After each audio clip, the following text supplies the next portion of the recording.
नमस्कार दोस्तों, आप सभी का लॉ सिखो के दैनिक समाचार विश्लेषण में। चलिए आज के आर्टिकल देखते हैं। आज हम एक ही आर्टिकल के बारे में बात करेंगे जो कि द हिंदू से लिया गया है। ये रशिया जर्मनी की पाइपलाइन कंट्रोवर्सी के बारे में बात करता है। तो आज हम इस आर्टिकल के बारे में हमारे विश्लेषण में चर्चा करेंगे। तो चलिए मैं आगे बढ़ूँ उससे पहले मैं अपना परिचय करवाना चाहूँगा। मैं खुशवंत पवार। आप चाहे तो मुझसे ट्विटर और लिंक्डइन के माध्यम से जुड़ सकते हैं।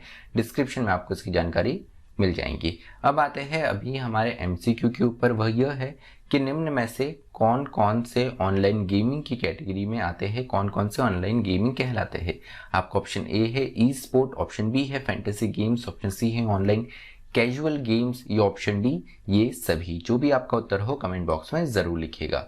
अब आते हैं हमारे वर्णनात्मक प्रश्न की ओर। वो ये है, What do you know about Nord Stream 2 pipeline? आप नॉर्ड स्ट्रीम 2 पाइपलाइन के बारे में क्या जानते हैं और ये किस प्रकार से रूस और जर्मनी को फायदा पहुंचाएगा? आपका उत्तर 250 शब्दों में लिख सकते हैं। चलिए आर्टिकल की ओर आते हैं। तो हाल ही में यहाँ पर जर्मनी और रशिया के बीच में एक नेचुरल गैस के लिए पाइपलाइन बनाने की कार्य चल रहा है जो कि बाल्टिक सी से होकर जाएगा। अब यहाँ पर बात यह है कि इसको लेकर यूक्रेन और यूरोपियन कंट्रीज ने सवाल उठाया है, क्योंकि ये जो पाइपलाइन है ये अवॉइड करती है नेचुरल गैस का जो ट्रांजिट यूक्रेन और यूरोपियन कंट्रीज से, जिसे यूक्रेन ने अपने आप में एक डेंजरस जियोपॉलिटिकल वेपन बताया है। इस पाइपलाइन को एक जियोपॉलिटिकल वेपन बताया है। अब जान लेते हैं कि क्या कॉम्प्लेक्सिटीज है इस प्रोजेक्ट्स के संबंध में।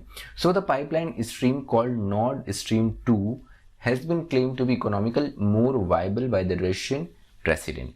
तो रशियन प्रेसिडेंट का मानना ये है कि जो पाइपलाइन है जो रशिया के उस लुंगा से होते हुए जर्मनी जाती है, ये अपने आप में काफी ज्यादा वाइबल और इजी टू ट्रांजिट रहेगी गैस इस पाइपलाइन के द्वारा, इसलिए इसे बनाया जा रहा है।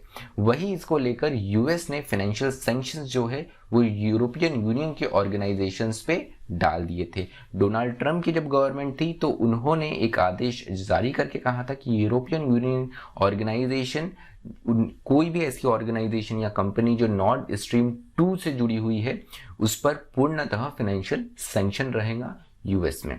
वैसे ये जो सैंक्शन है ये हटा दिया गया जब जो बाइडेन की गवर्नमेंट आई इनके द्वारा, लेकिन ये यूएस के द्वारा सैंक्शन क्यों लगाया गया था? तो इसके पीछे बात ये थी कि आज यूरोपियन यूनियन में काफ़ी हद तक अमेरिका यहाँ पर natural gas, liquefied natural gas की आपूर्ति करता है, मैन्युफैक्चर करता है। अगर रशिया की ये पाइपलाइन सक्सेसफुल हो जाती है तो यहाँ पर अमेरिका की जो लिक्विड नेचुरल गैस की मैन्युफैक्चरिंग का डिमांड है ये अपने आप में गिर जाएगा, जो कि इकोनॉमिक रूप से यूएस के लिए खतरा साबित हो सकता है।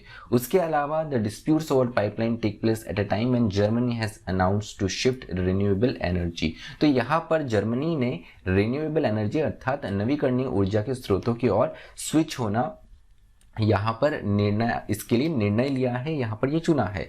तो अब बात ये आती है कि आज अगर हम देखें तो न्यूक्लियर कोल एनर्जी से यहाँ से एनर्जी आपूर्ति होती है जर्मनी की। अब ये चाहते हैं कि पूर्णतः रिन्यूएबल एनर्जी पे शिफ्ट हो। तो ऐसे समय पर यहाँ पर पाइपलाइन को लेकर ये एक डिस्प्यूट आ गया है। उसके अलावा Russia is being blamed for international decrease in gas supplies in Europe. तो यूरोप में गैस सप्लाईज का डिक्लाइन करा है यहाँ पर रशिया ने, जिसको देखते हुए जो एनर्जी के प्राइसेस है ये डबल हो गए हैं और अब ये अपना प्रोजेक्ट के द्वारा यहाँ पे ज्यादा मुनाफा कमाना चाहते हैं ये यूरोपियन कंट्रीज का मानना है। उसके अलावा अगर प्रेजेंट सिचुएशन देखें तो नॉर्ड स्ट्रीम 2 की क्या है। नवंबर 2021 में जर्मनी के जो जर्मनी नेटवर्क रेगुलेटर जो है उन्होंने ये कहा था कि नॉर्ड स्ट्रीम 2 जो है इसका सर्टिफिकेशन प्रोसीजर जो है हम सस्पेंड करते हैं, क्योंकि अगर जर्मनी में आपको ये करना है तो आपको इसके लिए यहाँ पर लीगल एंटिटी के रूप में रजिस्टर होना जरूरी है। इसको देखते हुए नॉर्ड स्ट्रीम 2G जो है ये जो जर्मनी वाला भाग है, इस जर्मनी वाले भाग में अपनी एक सब्सिडरी बना के इन्होंने जर्मन कानूनों के अंतर्गत एक लीगल एंटिटी के रूप में यहाँ पर रजिस्टर करा है। अब बात यह है कि यूक्रेन में जिस तरीके से रशिया ने यूक्रेन का एक क्रीमिया वाला हिस्सा हत्याया था वो वापस चीज़ रिपीट ना हो, इसको लेकर नाटो और रशिया के बीच में काफ़ी ज़्यादा यहाँ पर खींचतान मची हुई है। उसके अलावा some EU leaders have also called stronger action against controversial pipeline.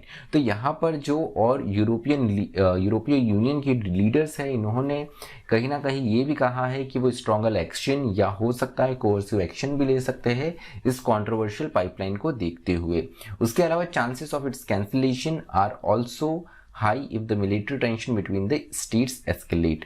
अगर यहाँ पर ये देखने को मिल सकता है कि इसके कैंसिलेशन भी हो सकता है इस पाइपलाइन का, अगर यहाँ पर कुछ मिलिट्री हस्तक्षेप देखने को मिलता है तो चलिए, ये अपने आप में एक छोटा सा आर्टिकल था, एक विषय के बारे में था जो हमारे अंतर्राष्ट्रीय स्तर पर चल रहा है, जिसके बारे में हमें जागरूक होना भी बहुत ज़रूरी है। तो जिस तरीके से आप अगर वीडियो के माध्यम से ये न्यूज़पेपर एनालिसिस सुन रहे होंगे तो आप इसमें देख पा रहे होंगे किस तरीके से रशिया के उस्ट लुगा से लेकर ग्रिफ्सवॉल्ड जर्मनी का जो है वहाँ तक ये पाइपलाइन जाती है। तो चलिए, आज का जो हमारा विश्लेषण है वो यही समाप्त होता है।